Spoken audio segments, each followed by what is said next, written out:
gyflwynodd Michelle Davies Llangamarch i'w hirddo i'r wisg glas yn rhydedd yr orsedd.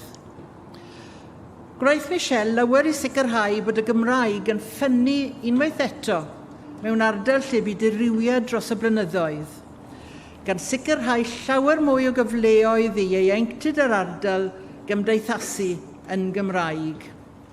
Ei henw yng ngorsedd fydd y ferch o'r felyn.